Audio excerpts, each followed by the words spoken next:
Good morning, Coyotes. My name is Torrin Rikers, and today I'm joined with Christopher Casey and Broden Weeks. Today we have a really special episode for you guys, podcast episode. You know, Halloween's right around the corner. You guys ready? Yeah. Yep. Yeah, super scared. What are you guys dressing up as? You guys dressing up?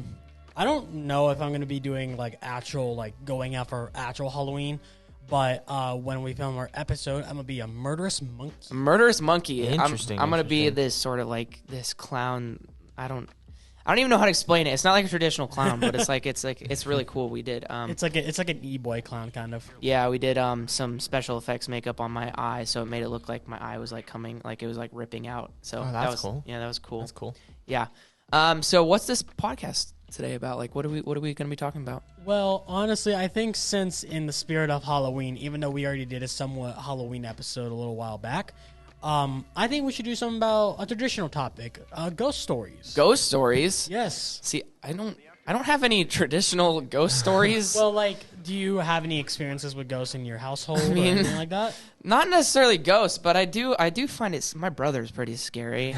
I feel like, he's just after filming yesterday, which was the 25th, I can see it. Yeah, he's always everywhere, and he knows how to just get under your skin. It's more of irritation than scary, but yeah, I felt your rage yesterday. There was definitely a point in time. I think this was like a week ago. I was like, okay, everybody's asleep. I'm gonna go downstairs and just watch a movie on the TV downstairs. Right, I come downstairs and I look to my right, and my brother's like eating a bowl of cereal in the kitchen, just like sitting there staring at me. That was probably the scariest experience I've faced. Yeah.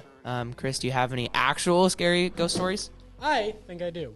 Don't worry why I have this. So, in our family's opinion, we think that ghosts do exist, and we kind of do have a ghost in our house. You think your house is haunted?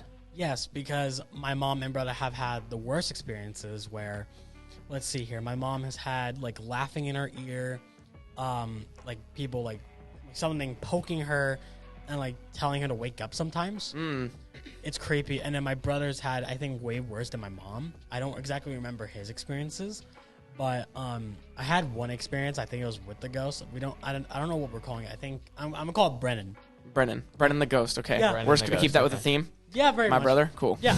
So the ghost, I was 5 years old, and I was laying in my bed and all that, and then for some reason I woke up and I see my brother in the doorway. So how it works is that my room is my door is right here, and the door is open. I didn't remember opening it. And in the hallway, I saw my brother right in front of his room, just staring dead at me. And I was like, oh, okay. And I rubbed my eyes. I know it sounds very cliche. I rubbed my eyes, and it was gone. And then was it just sleepwalking, or do you think it's just That's the thing. I went into his room. He was dead asleep on his bed. And the thing is, he's a heavy sleeper. Was he sleepwalking, or were you sleepwalking? Or were you just dreaming? Or was it? I hope I was dreaming. Yeah, because I'd be scared. Is your ghost a one person? One person. One person? Yeah. Not a whole family of dead people. We always have a joke that's Casper, but it's more scary when you actually experience it yourself. Yeah, it definitely is different like that. But yeah, where you hear someone say your name and all that. Yeah, but that's pretty much what I have. Your stories. I'm pretty sure if I remember something, I'll bring it up. Yeah. But what other stories you got, guys? Broden, you got any? I personally haven't experienced anything. Nor have I, unfortunately, never watched a real scary movie. Broden, this needs to change this Halloween. I should probably. I should probably watch a scary movie. Watch something. It doesn't even have to be that scary. Yeah. What should I watch? Well, the thing is, this is airing on Halloween. Well, so Broden can watch a movie on Halloween. You should watch. It's not really classic, but you can always watch it. That one's a good movie. Yeah. I like that movie. My honest suggestions, if you want to get actually frightened, is Smile. Smile, dude. I haven't watched it yet. I want to watch it. I've watched a couple. I'm watched a good amount of scary movies. That is the only scary movie that scared me in years. Smile. Yes. The false sense of security works so well in the movie, and I think the plot works really it's amazing, honestly. Yeah. All right. Well, talking in the theme movie. of movies, Yeah. we actually have a segment on today's podcast. Shannon Smith explains how to start watching scary movies as a newbie. So let's send it over to her.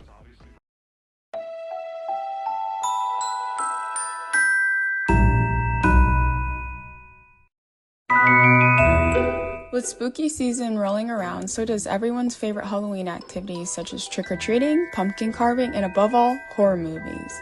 From old school classics like Halloween, The Nightmare Before Christmas, and even Beetlejuice, to new releases in theaters such as Smile, the Halloween catalog does not disappoint by providing a wide variety of scary shows to people of all ages. Yet some people just can't stomach these spooky thrills. GMC decides to find out the truth this week as we venture out to interview Castaic High School students on their thoughts on horror movies. My favorite horror movies might either be Jennifer's Body or Child's Play. A veteran horror watcher, Lynn Moncau is a Castaic senior. We ask her what her favorite movies are and why. Those were my sort of introductory movies into horror, I think, which they ended up sort of leading me down an entire rabbit hole.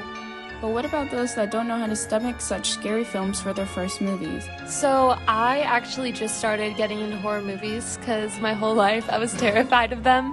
So I just recently saw Annabelle and It for the first time, and they weren't that bad. So I want to get more into the really, really scary ones.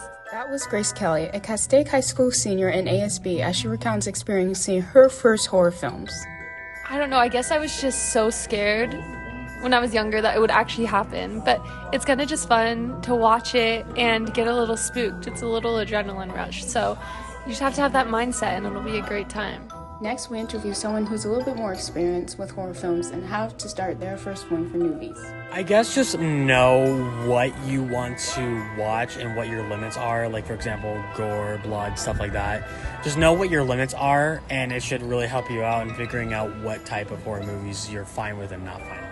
That was Chris Casey, a senior in Castaic's student production program, GMC, and his advice on starting a horror movie. The traditional horror movies like Scream or something like that, they're not too gory, but they're manageable.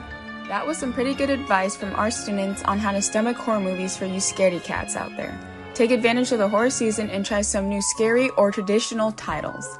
Well, that's all I have for you, Coyotes. This has been Shannon Smith and Ariel Galicia reporting for Good Morning Castaic.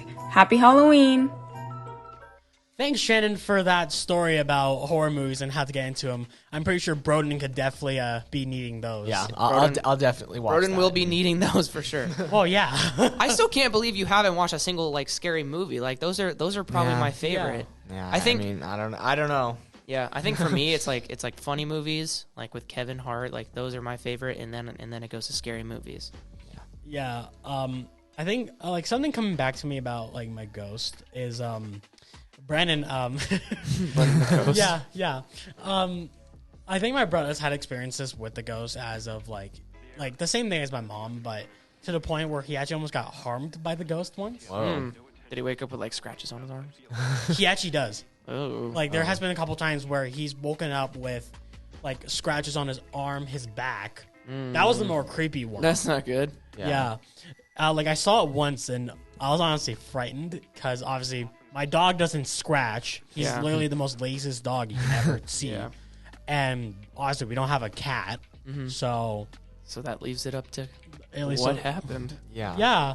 I don't know what could have happened, but it was scary. Yeah. I'm pretty sure if you saw it, you would actually kind of be worried and not want to step into my house. Yeah, I'm not the biggest fan of ghosts. I think me and ghosts have a good relationship right now, not talking to each other or seeing each other. So we're just gonna keep it that way. See, but the thing with your brother is, how do you know that he didn't do that in his sleep? How do you know that wasn't just him scratching himself? What me and my mom have noticed is that when he's dead asleep, he kind of just doesn't move. Yeah, that's a lot of people sleeping. Not No, I mean he just you know how people kind of tussle in their sleep a little bit. Yeah. And all that? He just stays doesn't in one move. place. He stays the exact same way as he went to sleep. Yeah, that's a really heavy sleeper then. Yeah. Yeah. At this point, I feel like if he keeps doing that, the mattress is just gonna keep going lower. And lower. Yeah. You gotta get lower. Got to replace that mattress every once in a while. Is that right? You have to do that? Are you supposed to? I think you replace a mattress every 10 years. Maybe because then because it'd probably hurt your back over time if you sleep on it for too long. Yeah, I just got a new mattress a year ago or something. I'm gonna throw it up for you. Yeah, thank you. You're gonna sleep on the couch. Okay. You're sleeping on the couch, and you can't stop that. What if I want to sleep on the floor? Yeah. Yeah. If you want to be in more pain, be my guest. All right. Alrighty, guys. I think that's all we have for you today. Do we have any closing thoughts about this or what people should do for Halloween I think or something like that? ghosts are bad. Stay away from ghosts. That's the lesson for today's podcast. All right. Yes. Well, we'll see you next episode. Well, the other host will see you next episode. Yeah. Adios, guys. Bye, guys. Have a good Halloween.